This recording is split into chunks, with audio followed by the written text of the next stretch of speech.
देखो शिखरे आपणଙ୍କୁ स्वागत। आज मु आपणଙ୍କ ପାଇଁ ନେଇ ଆସିଛି देश विदेशर 30 टी गुरुत्वपूर्ण खबर। आपणଙ୍କୁ अनुरोध भिडियोटी को संपूर्ण देखिए, भल लगिले यह लाइक और शेयर निश्चय करेंगे। नंबर 1, राज्य कैबिनेट द्वारा 18 प्रस्ताव को सबुज संकेत। मुख्यमंत्री नवीन पट्टनायक अध्यक्षतार बसी राज्य कैबिनेट बैठक में काली 18 प्रस्ताव को मंजूरी मिली। 2020-21 वर्ष खरीफ धान संग्रह नीति को कैबिनेट मंजूरी मिली। धान और चाउल संग्रह परिचालना खाद्य संग्रहण नीति को मंजूरी दी जाइछि। 2020-21 वर्ष में 48 लाख मेट्रिक टन चाउल संग्रह पर सरकार लक्ष्य रखिछंती। नवेम्बर रु मार्च पर्यंत खरीफ और मे रु जून मध्य रबी धान संग्रह करा। सेहीपरि राज्य कैबिनेट कृषि उत्पादन और पशुपालन मार्केटिंग अधिनियम को मंजूरी देइछंती। कोविड महामारी रे प्रभावित कृषक माननकु तुरंत लाभ प्रदान पई एही अधिनियम अणाजिवो। अन्य पक्षरे ग्रिड को ऋण करबाकू 26 लाख कोटीर ग्यारंटी को राज्य कैबिनेट मंजूरी प्रदान करिछि। नंबर 2, आत्मनिर्भर भारत 3.0 घोषणा कले केंद्र अर्थमंत्री निर्मला सीतारमण। देशर अर्थनीति को सुदृढ़ करने को अर्थमंत्री निर्मला सीतारमण आत्मनिर्भर भारत 3.0 अंतर्गत एक उत्साहमूलक पैकेज घोषणा करिसेंती। यह उत्साहमूलक पैकेज अधीन 12टी पदक्षेप निया जाउछि। यह योजना कोविड-19 पुनरुद्धार पर्यायर नूतन नियुक्ति सुजोग सृष्टि करिबारे उत्साहित करिवो। ईपीएफओ पंजीकृत प्रतिष्ठान रे मासिक वेतन 15,000 रु कम वेतन पाउथिबा व्यक्तिଙ୍କ ପାଇଁ यह प्रযোज्य हेबो। यह वर्गन नूतन कर्मचारी ईपीएफओ भरिबे केंद्र सरकार। से यह मध्य कहिसेंती जे यह गत अक्टोबर पहिला ठारू कार्यकारी हेबो। यह सुविधा 2 वर्ष पर्यंत बड़बत्तर हेबो। नंबर 3, नुआ कर्मचारी ईपीएफ भरिबो केंद्र। महामारी समय देश में आर्थिक अभिवृद्धि को सुदृढ़ करने सह नूतन नियुक्ति सुजोग सृष्टि निमंते आत्मनिर्भर भारत 3.0 घोषणा करिसेंती केंद्र अर्थमंत्री निर्मला सीतारमण। मुख्यतः संगठित क्षेत्र में अधिक नियुक्ति देवाक प्रोत्साहन घोषणा करिसेंती अर्थमंत्री। संस्था नूतन नियुक्ति देले कर्मचारी ईपीएफ केंद्र भरिबो बोली घोषणा करिसेंती सीतारमण। 1,000 कम कर्मचारी थिबा संस्थारे 24% ईपीएफ देव केंद्र। संस्था देवक थिबा 12% और कर्मचारी 12% मध्य देव केंद्र। 1,000 रु अधिक कर्मचारी संस्थार कर्मचारी भाग भरिब केंद्र। कर्मचारी पक्षर दाखल होता 12% राशि केंद्र देव। यह ईपीएफ भरणा आगामी 2 वर्ष पर्यंत चालू रहिबो बोली कहिसेंती सीतारमण। नंबर 4, भारतीय नौसेना रे सामिल है 5म स्कॉर्पियन बुड़ा जहाज। काली दक्षिण मुंबईर माझगांव डक रे राडार रे धरा न पड़िबा भली अनेक उन्नत वैशिष्ट्य थिबा भारतीय नौसेनार 5म स्कॉर्पियन बुड़ा जहाज वागीर जड़ावतरण होईछि। प्रतिरक्षा राष्ट्रमंत्री श्रीपद नायक वीडियो कॉन्फ्रेंसिंग जरिया रे ई बुड़ा जहाजर जड़ावतरण करिसेंती। गोआरू वीडियो लिंक माध्यम रे मंत्री ई कार्यक्रम रे मुख्य अतिथि भावे जोग देइथिले। भारत रे निर्माण हेउथिबा 6टी कलवरी श्रेणीर बुड़ा जहाज मध्यरु यह अन्यतम। एहर डिजाइन करिसेंती फरासी नौ प्रतिरक्षा एवं शक्ति प्रतिष्ठान डीसीएनएस। भारतीय नौसेनार प्रकल्प 75 अंशविशेष भावे यह निर्माण करा जाउछि। भारत महासागर रे देखा जाउथिबा शिकारी माछ वागीर नाम अनुसार याको नामित करा जाइछि। पाणीपाग सूचना 14 रु पुणी ठंडा फेरिब। आज ओडिशार सर्वनिम्न तापमात्रा रे सेभली कौनसी परिवर्तन आसिब नाही। दक्षिण उपकूल ओडिशा समेत मालकानगिरी, कोरापुट, रायगड़ा, कड़ाहांडी, नुआपड़ा आदि जिले में घड़घड़ी सह हालुका वर्षा होइपारे। तेबे 14 तारिख ठारू पागरे परिवर्तन आसिब। अधिकांश सहरर रातिर तापमात्रा 2 रु 3 डिग्री पर्यंत कमिबा सह ठंडा अनुभूत हेबो बोली आंचलिक पाणीपाग विज्ञान केन्द्र पक्षरु सूचना दिया जाइछि। नंबर 6, बातिल हेबो 5टी ट्रेन, चलिबो आउ 4। किछि नुआ गड़िबो आउ किछि बंद हेबो। गड़िबो आउ 4 स्पेशल ट्रेन। पूर्वतट रेलवे पक्षरु आउरी 4टी स्पेशल ट्रेन चलिबो। Visakhapatnam Rayagada, Palasa Visakhapatnam special train, Palasa Bhubaneswar, Sambalpur Rayagada special train चलैबाकू निष्पत्ति निया जाइछि। सेपटे यथेष्ट यात्री हेउनथिबारु आउ 5 जोड़ा ट्रेन बातिल हेबो। Bhubaneswar Bangriposi, Puri Paradip special train, Puri Barbil, Visakhapatnam Vijayawada, Puri Howrah train बातिल पई निष्पत्ति निया जाइछि। नंबर 7, भारत को पुणी फेरिबो पबजी। यूजरंक पई रहिछि खास फीचर। भारत फेरिबाकू जाउछि लोकप्रिय गेमिंग ऐप पबजी। सबु कल्पना जल्पनार अंत घटई भारत को पबजी मोबाइल गेम फेरिबा नै south Korean company PUBG corporation घोषणा करिछि। तेबे केवल भारत पई नुआ फीचर सह गेम लॉन्च हेबाकू थिबा बेले एथर कोनसे चीन ऐप पार्टनर नथिबा कंपनी पक्षरु सूचना दिया जाइछि। पबजी कॉर्पोरेशन अनुसार भारत रे पबजी मोबाइल इंडिया लॉन्च हेबो। एथिरे विशेष भावे यूजरंक डाटा सुरक्षा पर गुरुत्व दिया जिवो। यासह भारत रे बड़ निवेश करबाकू कंपनी योजना करुथिबा जणा पड़िछि। नंबर 8, कटक सहर में 46.3% लोकंक शरीर में आंटीबॉडी सृष्टि होईछि। कटक सहर में 46.39% लोकों शरीर में आंटीबॉडी सृष्टि होईछि। आंचलिक चिकित्सा विज्ञान प्रतिष्ठान पक्षरु कराଯାଇଥିବା सेरो सर्वे रिपोर्टरू यह तथ्य सामना को आसीछि। सेरो सर्वे नहीं आरएमआरसी निर्देशिका डॉक्टर संगमित्रा पति कहिसंती 25टी वार्डरू क्लस्टर कराଯାଇ 1634 और संवेदनशील गोष्ठी 640 नमूना संग्रह कराଯାଇଥିଲା। 25टी वार्डरू संग्रहित नमूनारू 41.08% नमूना आंटीबॉडी सृष्टि होईछि। संवेदनशील गोष्ठी संग्रहित नमूनारू 56.48% लोकों शरीर में आंटीबॉडी सृष्टि होइतिबा जणा पड़िछि। 16 नंबर वार्डरू सर्वनिम्न 22% और 46 नंबर वार्डरू सर्वाधिक 67% ठारे आंटीबॉडी सृष्टि होईछि। नंबर 9 राउरकेला रे हेबनी छठ पूजा। चलित थर राउरकेला सहर में पालन हेब नहीं बिहारी संप्रदायर गणपर्व छठ पूजा। काली जिला प्रशासन बैठक में यह निष्पत्ति निया अतिरिक्त जिलापाल अबली सुनील निर्माणे कहिसंती। महामारी संक्रमण भय थिबरु छठ पूजा हेब नहीं बोली से कहिसंती। राउरकेला सहर में प्राय 2 लाख अधिक बिहारी संप्रदायर लोक बसवास करुछंती। प्रतिवर्ष सहर में 16टी घाट में छठ पूजा पालन होइथाए। चलित थर महामारी कटकणा बिहारी बासिंदा को निराश करिछि। नंबर 10 6 मास मध्य पौर निर्वाचन करने को प्रस्तुत होती सरकार। पौर निर्वाचन को नहीं 2 वर्ष अब अचलावस्था लगी रही। हाइकोर्ट निर्देश पर 6 मास मध्य निर्वाचन करने को सरकार प्रस्तुति होती। हाइकोर्ट निर्देश मुताबक संरक्षण हार 50% मध्य सीमित रखा सरकार निष्पत्ति नहीं। एने आसंता 20 तारिख ठारू विधानसभा में बसवाक शीतकालीन अधिवेशन में पौर नियम संशोधन नहीं विधेयक आसिबो बोली जणा पड़िछि। यह पारित हेबा परे सरकार पौर निर्वाचन पई किभଳି प्रस्तुत होउछंती से नहीं राज्य निर्वाचन कमिशन को अवगत करेबे। यह परे कमिशन निर्वाचन प्रक्रिया आरंभ करेबे। वार्ड पुनर्गठन भोटर तालिका प्रस्तुति सह निर्वाचन करने को 6 मास समय आवश्यक बोली निर्वाचन कमिशन कार्यालय पक्षरु सूचना मिली। नंबर 11 भारत को खूब शीघ्र मिलिबो रूस निर्मित S-400 क्षेपणास्त्र प्रणाली। भारत को खूब शीघ्र अत्याधुनिक भूपृष्ठर आकाश को भेद करिपारुथिबा क्षेपणास्त्र प्रणाली S-400 मिलिबो। गुरुवार रूस सरकार ए संपर्क में घोषणा करिसंती। रूस रे ए मिशन रे कार्य करुथिबा उपमुख्य रोमान बाबुसिकान ऑनलाइन मीडिया को ए संपर्क में सूचना दैछंती। भारत रूस प्राय $1 बिलियन युद्धास्त्र चुक्ति करिसंती एवं एही सामग्री जोगै देबा पई रूस अत्यंत कठोर परिश्रम करुछि बोली रोमान कहिसंती। एही क्षेपणास्त्र प्रणाली व्यतीत भारतीय सेना पई 226टी कामोव 200 युद्ध विमान मध्य प्रस्तुत करिबो रूस। नंबर 12 कलाहांडी जिले में 15 रु धान मंडी। चलित वर्ष कलाहांडी जिले में खरीफ धान संग्रह नवेम्बर 15 तारिख 236टी मंडी रे आरंभ हेबो। सेतिपई जिला प्रशासन सबु प्रकार व्यवस्था करि सारिथिबा जिला जोगाण विभाग अधिकारी अशोक कुमार दास प्रकाश करिसंती। चलित वर्ष खरीफ रे धान किणा चाउल संग्रह पई 21,04,000 क्विंटाल लक्ष्य धार्य करिसंती। जहा कृषि विभाग धान उत्पादन उपरे प्राथमिक भाव धार्य करिथिबा धान ठारू मात्र 1/3 धान वर्तमान किणिबा पई सरकार कलाहांडी जिला प्रशासन को निर्देश दैछंती। सेतिपई वर्तमान सुधा 84,053 जन चाषी धान बिक्री पई नाम पंजीकरण करि सारिछंती। नंबर 13 ମ୍ୟାଲେରିଆର ପୂର୍ବାନୁମାନ କରିବ ପାଣିପାଗ ବିଭାଗ। ଏଣିକି ପାଣିପାଗ ସହ ମ୍ୟାଲେରିଆ ପୂର୍ବାନୁମାନ କରିବ ପାଣିପାଗ ବିଭାଗ। ସ୍ୱାସ୍ଥ୍ୟ ମନ୍ତ୍ରଣାଳୟ ଓ ଭାରତୀୟ ପାଣିପାଗ ବିଭାଗର ମିଳିତ ଉଦ୍ୟମରେ ଏହି ପ୍ରକଳ୍ପକୁ ହାତକୁ ନିଆଯାଇଛି। ଉଭୟ ବିଭାଗ ମିଳିତ ଭାବେ ଏହି ଦିଗରେ କାର୍ଯ୍ୟ କରୁଛନ୍ତି। ଆସନ୍ତା ମୌସୁମୀରୁ ମ୍ୟାଲେରିଆ ଜନିତ ପୂର୍ବାନୁମାନ କରିବ ପାଣିପାଗ ବିଭାଗ। ଏନେଇ ପାଣିପାଗ ବିଭାଗର ମହାନିର୍ଦ୍ଦେଶକ ମୃତ୍ୟୁଞ୍ଜୟ ମହାପାତ୍ର ସୂଚନା ଦେଇଛନ୍ତି। ସେ କହିଛନ୍ତି ପାଣିପାଗର ପ୍ରଭାବ ମଣିଷର ସ୍ୱାସ୍ଥ୍ୟ ଉପରେ ପଡ଼ିଥାଏ। ପାଣିପାଗ ଦ୍ୱାରା ମ୍ୟାଲେରିଆ ସଂକ୍ରମଣ ବିଶେଷ ଭାବେ ପ୍ରଭାବିତ ହୋଇଥାଏ। ବିଶ୍ଳେଷଣରୁ ଦେଖାଯାଇଛି ମ୍ୟାଲେରିଆର ବ୍ୟାପିବା ତାପମାତ୍ରା ଉପରେ ନିର୍ଭର କରିଥାଏ। ଗୋଟିଏ ଦିନର ସର୍ବାଧିକ ସର୍ବନିମ୍ନ ତାପମାତ୍ରା କେଉଁ ରେଞ୍ଜରେ ରହୁଛି ତଦନୁସାରେ ମ୍ୟାଲେରିଆ ସଂକ୍ରମଣ ବଢ଼ିଥାଏ ବା କମିଥାଏ। ମ୍ୟାଲେରିଆ ସଂକ୍ରମଣ ପାଇଁ କେଉଁ କେଉଁ ତାପମାତ୍ରା ଅଧିକ ଅନୁକୂଳ ହୋଇଥାଏ ତାହା ଜଣାପଡ଼ିଲେ ଯାଇ ଏଥିପ୍ରତି ସତର୍କ ହୋଇପାରିବା। ନମ୍ବର 14 ଗଞ୍ଜାମରେ ଡିସେମ୍ବର 15ରୁ ଆରମ୍ଭ ହେବ ଧାନ ସଂଗ୍ରହ ପ୍ରକ୍ରିୟା। ଗଞ୍ଜାମ ଜିଲ୍ଲାରେ ଧାନ ସଂଗ୍ରହ ପ୍ରକ୍ରିୟା ଚଳିତ ବର୍ଷ ଡିସେମ୍ବର 15 ତାରିଖ ଠାରୁ ଆରମ୍ଭ କରାଯିବ। ସେଥିନେଇ ଜିଲ୍ଲାସ୍ତରୀୟ ଧାନ ସଂଗ୍ରହ କମିଟି ବୈଠକ ଭିଡ଼ିଓ କନଫରେନ୍ସିଂ ଜରିଆରେ ଅନୁଷ୍ଠିତ ହୋଇଯାଇଛି। ବିଗତ ବର୍ଷ ଶତକଡ଼ା 88% ପାଖାପାଖି ଧାନ ସଂଗ୍ରହ କରାଯାଇଥିଲା। ଯେଉଁ ଚାଷୀମାନେ ପଞ୍ଜୀକରଣ କରିଛନ୍ତି ଧାନ ସଂଗ୍ରହ ପ୍ରକ୍ରିୟା ବେଳେ ଚାଷୀଙ୍କର ଯଦି କିଛି ଅସୁବିଧା ଉପୁଜେ ତେବେ ବ୍ଲକ ସ୍ତରରେ ଗୋଟିଏ ଗୋଟିଏ ଅଭିଯୋଗ ପ୍ରକୋଷ୍ଠ ଖୋଲାଯିବ। ଏହି ଅଭିଯୋଗ ପ୍ରକୋଷ୍ଠରେ ଚାଷୀମାନେ ସେମାନଙ୍କର ଆପତ୍ତି ଅଭିଯୋଗ ଜଣାଇବେ।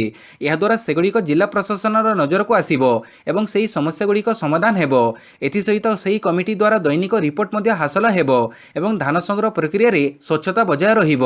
ନମ୍ବର 15 ନିମୋନିଆ ଜନିତ ଶିଶୁ ମୃତ୍ୟୁହାର କମାଇବା ପାଇଁ ସାଂସ କାର୍ଯ୍ୟକ୍ରମର ଶୁଭାରମ୍ଭ। ଓଡ଼ିଶାରେ ନିମୋନିଆ ଜନିତ ଶିଶୁ ମୃତ୍ୟୁହାର କମାଇବା ପାଇଁ ସ୍ୱାସ୍ଥ୍ୟ ପରିବାର କଲ୍ୟାଣ ବିଭାଗ ସମ୍ମିଳନୀ କକ୍ଷରେ ବିଭାଗର ଅତିରିକ୍ତ ମୁଖ୍ୟ ଶାସନ ସଚିବଙ୍କ ଦ୍ୱାରା ସାଂସ କାର୍ଯ୍ୟକ୍ରମର ଶୁଭାରମ୍ଭ କରାଯାଇଛି।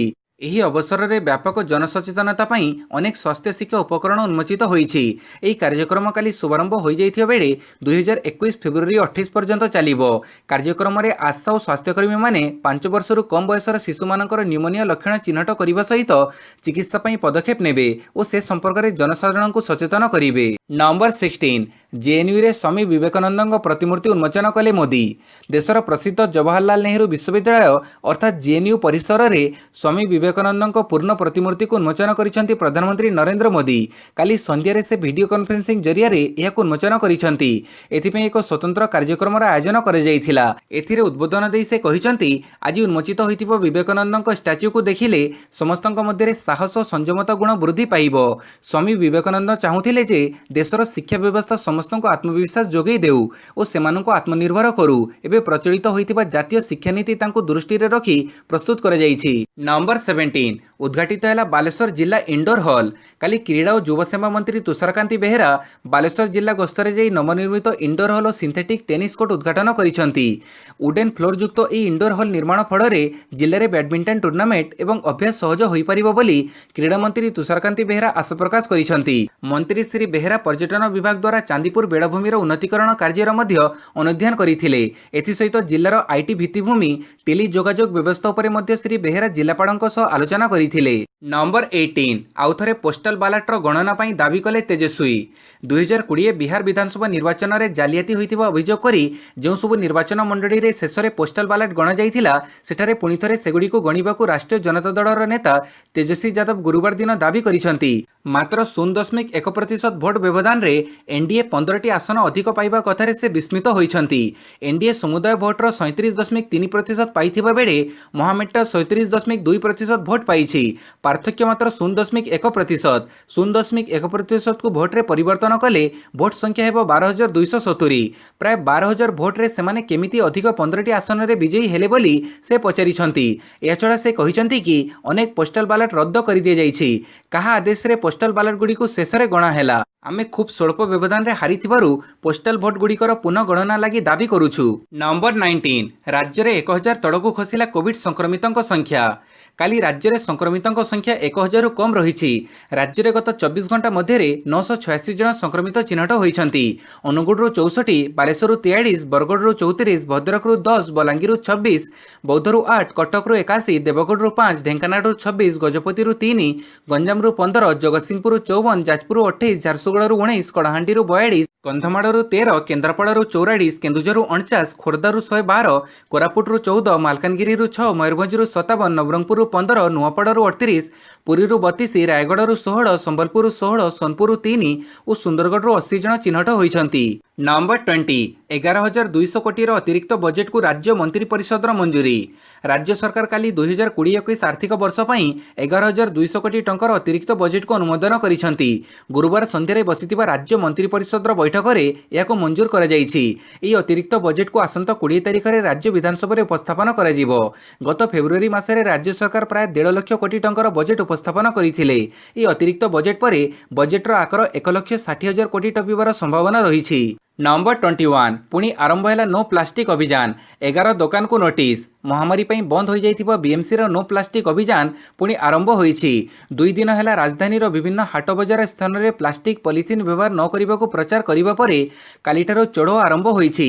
ବିଏମ୍ସିର ଦକ୍ଷିଣ ପଶ୍ଚିମ ଜୋନ୍ ସ୍କ୍ୱାର୍ଡ ସିଏନ୍ଡି କେନ୍ଦ୍ରୀୟ ସ୍କ୍ୱାର୍ଡ ପକ୍ଷରୁ zonal deputy commissioner Rabi Narayan ଜେଠିଙ୍କ ନେତୃତ୍ୱରେ ଏକ ଟିମ୍ ସିଆର୍ପି ଛକରେ ଚଢ଼ଉ କରିଥିଲା।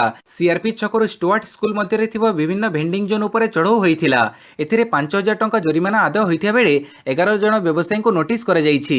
ନମ୍ବର 22 ଲକ୍ଷ୍ମୀପୁରରେ ମାଲବାହୀ ଟ୍ରେନ୍ରୁ ଅଲଗା ହେଲା ଇଞ୍ଜିନ୍। କୋରାପୁଟ ରାୟଗଡ଼ା ରେଳପଥରେ ବାରମ୍ବାର ବିଭିନ୍ନ ଅଘଟଣ ଘଟୁଛି। ଗୁରୁବାର ଦାମନଯୋଡ଼ି ନାଲ୍କୋ କମ୍ପାନୀରୁ ଆଲୁମିନା ପାଉଡର ବିଶାଖାପାଟଣା ଯାଉଥିବା ବେଳେ ଲକ୍ଷ୍ମୀପୁର ଷ୍ଟେସନରୁ ପ୍ରାୟ 1 କିଲୋମିଟର ପୂର୍ବରୁ ଏକ ବ୍ରିଜ୍ ଉପରେ 2 ଭାଗ ହୋଇଯାଇଥିଲା। ଗାର୍ଡ ବଗି ସହିତ 16ଟି ଟ୍ୟାଙ୍କରକୁ ଛାଡ଼ି ଇଞ୍ଜିନ୍ ସହିତ ଅନ୍ୟ ଟ୍ୟାଙ୍କରଗୁଡ଼ିକ ଅନେକ ବାଟ ଗଲା ପରେ ଅଟକିଥିଲା। ଷ୍ଟେସନ ନିକଟରୁ କିଛି ମେକାନିକାଲ କର୍ମଚାରୀଙ୍କୁ ଡକେଇ ପ୍ରାୟ ଅଧଘଣ୍ଟା ପରେ ପୁଣି ସଂଯୋଗ ହୋଇଥିଲା। ଏହାପରେ ଷ୍ଟେସନ ନିକଟରେ ଗାଡ଼ି ଅଟକିବା ପରେ ଗାର୍ଡ ଆସି ଷ୍ଟେସନ ମାଷ୍ଟରଙ୍କ ନିକଟରେ ରିପୋର୍ଟ କରିଥିଲେ। ବଗିରୁ ଇଞ୍ଜିନ୍ ଅଲଗା ହେବା ଘଟଣାକୁ ଅତି ହାଲୁକା ଭାବେ ନେଇ ଗାର୍ଡ ଓ ଡ୍ରାଇଭର ଏହା ସାଧାରଣ ଘଟଣା ବୋଲି କହିଥିଲେ। ତେବେ ବ୍ରିଜ୍ ଉପରେ ଏଭଳି ହୋଇଥିଲେ ମଧ୍ୟ ଭାଗ୍ୟବଶତଃ ଲାଇନଚ୍ୟୁତ ହୋଇନଥିଲା। ନମ୍ବର 23 ଆଉ ମାଗଣାରେ ବ୍ୟବହାର କରିହେବ ନାହିଁ ଗୁଗୁଲ ଫଟୋ। जदि आपण उच्चमानर फोटो पर गुगुल फोटो सेवा व्यवहार करुछंती तेबे आपणको एथिपई टंका गणिबाकू पड़िबो। गुगुल घोषणा करिछि जे 1 जून 2021 परे गुगुल फोटो सेवा मागणारे उपलब्ध हेबो नाही। अर्थात आसंत वर्ष जून मासठारु आपणको एही क्लाउड सेवा व्यवहार करिबाकू टंका खर्च करिबाकू पड़िबो। सूचना थाउ कि जेकोसी उपभोक्ता वर्तमान सेमानकर असमित फोटो को गुगुल फोटो रे रखि पारुछंती एवं एथिपई कंपनी आपणको ठारु कोनोसी देय आदाय करे नाही। तेणु गुगुल स्पष्ट करिछि जे जून 1 पूर्वरु 15 जीबी स्टोरेज उपरे कोनोसी देय लागू हेबो नाही। सेहिपरि गुगुल एहार ग्राहकଙ୍କ अकाउंट पई नूतन नीति आनिबाकू जाउछि जहा आसंत वर्ष जून 1 रु कार्यकारी हेबो। नंबर 24 अक्टोबर रे खुचरा मुद्रास्फीति 7.61% छुईला।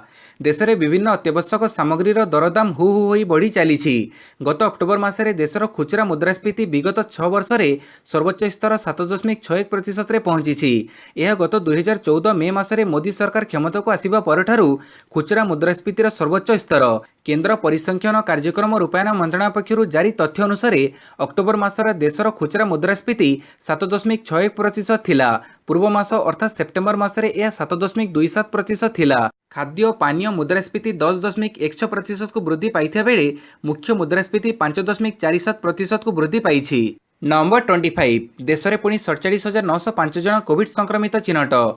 देश में कोविड संक्रमितों संख्या धीरे धीरे आयत्ताधीन होबारे लागिछि। गत 24 घंटा मध्य 47,905 जन कोविड संक्रमित चिन्हट होगा पर समुदाय संक्रमितों संख्या 86,83,917 रे पहुंची। सेहीपरि 24 घंटा मध्य 550 जनकर मृत्यु घटी समुदाय मृत्यु संख्या 1,28,121 रे पहुंची। एबे सक्रिय अछंती 4,89,294 जन। नंबर 26 मुख्यमंत्रित्व कथा एनडीए स्थिर करिबो कहिले नीतीश कुमार। गुरुवार दिन सांबादिक सम्मेलन आयोजन करी बिहार मुख्यमंत्री नीतीश कुमार कहिसंती जे सेमाने निर्वाचन फलाफल विश्लेषण करुछंती एवं एनडीए मुख्यमंत्रित्व कथा स्थिर करिबो। 2020 बिहार विधानसभा निर्वाचन रे बीजेपी जेडीयू एचएएम वीआईपी मेंट विजयी हेबा परे एहा होची तांकर प्रथम सांबादिक सम्मेलन। से कहिले जनतांक निष्पत्ति एनडीए सरकार गढ़िबो। एपर्यंत तारीख स्थिर होई नाही। आहुरी 3-4 दिन लागि पारे बोली शपथ ग्रहण उत्सव प्रसंगर प्रश्न उत्तर देई जेडीयू मुख्य नीतीश कुमार कहिसंती। नंबर 27 बीजेपी रो बेंगल अध्यक्षक कन्भय उपरे आक्रमण। बीजेपी रो बेंगल अध्यक्ष दिलीप घोष और अन्य दलीय नेतांक कन्भय उपरे काली जोरदार आक्रमण कर जायछि। पश्चिमबंगर अलीपुरद्वार जिल्ला रे घटिथिबा एही घटना को नहीं चारिआडे उत्तेजना सृष्टि होईछि। एही आक्रमण रे कालचिनी विधायक विल्सन झमारी गाड़ी भांगीरुजी जाइछि। तेबे एही हमला पछरे किए रहिछि से कथा एजाएं जनापड़ी नाही। किछि दिन पूर्व दिलीप घोष क्षमतासीन तृणमूल कांग्रेस कर्मी माननकु खलाखली धमक देइथिले। से कहिथिले जे जदि टीएमसी कर्मी माने सेमानक सीमा मध्य न रहिबे ताले सेमानकु हॉस्पिटल न हेले मशानी को जीवाकू पड़िबो। तेणु एही आक्रमण को किछि लोक उक्त धमक सह जोड़िछंती। नंबर 28 दिल्ली 30 हस्पिटाल रे 80% आईसीयू बेड कोविड रोगी संरक्षण। राजधानी दिल्ली रे संक्रमण पुणी थे बढ़ी देखा मिली। पुणी थे दिल्ली हस्पिटाल को नहीं गुरुत्वपूर्ण निष्पत्ति नहीं हाईकोर्ट। दिल्ली 33 टी घरोई हस्पिटाल को रोगी प्राय 80% आईसीयू रिजर्व रखा आदेश देइछंती। दिल्ली रे संक्रमण वृद्धि को नजर में रखी दिल्ली हाईकोर्ट एभली निष्पत्ति नहीं जनापड़ी। एभली परिस्थिति रे केवल 2 सप्ताह पर्यंत हाईकोर्ट यह निर्देश देइथिबा जनापड़ी। यापर 26 नवेम्बर रे एही मामला रे पुणी थे समीक्षा करिवे। नंबर 29 भारत विपक्ष टेस्ट सीरीज पर ऑस्ट्रेलिया दल घोषित। डिसेम्बर 17 तारिख भारत विपक्ष आरंभ होगा 4 मैच विशिष्ट टेस्ट सीरीज पर 17 जणिया ऑस्ट्रेलिया टीम घोषणा कर टीम पेन नेतृत्व में यह गुरुत्वपूर्ण सीरीज पर ऑस्ट्रेलिया टेस्ट टीम 5 नुह मुह को सामिल कर शेफील्ड शील्ड टूर्नामेंटर प्रथम राउंड में जबरदस्त बैटिंग कर विक्टोरिया दलर ओपनर विल पुकोफ सिंह को यार उपहार स्वरूप ऑस्ट्रेलिया टेस्ट स्क्वाड रे स्थान मिली। तांको व्यतीत सीन आबोट कैमेरन ग्रीन माइकेल नेस और मिचेल स्वेप्सनसन को नुह मुह भाव सामिल कर जाइछि। नंबर 30 सुस्थ होगा पर मैदान को ओह्लैले कपिल देव। सुस्थ होगा पर पुणी थे मैदान को कमबैक करिसेंती विश्वकप विजेता पूर्वतन भारतीय captain Kapil Dev. Heart operation करिबा परे कपिल देव निज सांगमानक सह गोल्फ खेलिछंती, जार वीडियो खुद कपिल देव शेयर करिछंती। कपिल देव ए वीडियो शेयर करी लिखिछंती गोल्फ कोर्स को फेरी बहुत खुशी लागुछि। कपिल मध्य वीडियो रे कहिछंती गोल्फ कोर्स किंबा क्रिकेट मैदान को कमबैक करिबा परे बहुत खुशी लागे। ए खुशी को शब्द रे वर्णन करि हेबो नाही। वीडियोटी को संपूर्ण देखिथिबारु बहुत बहुत धन्यवाद।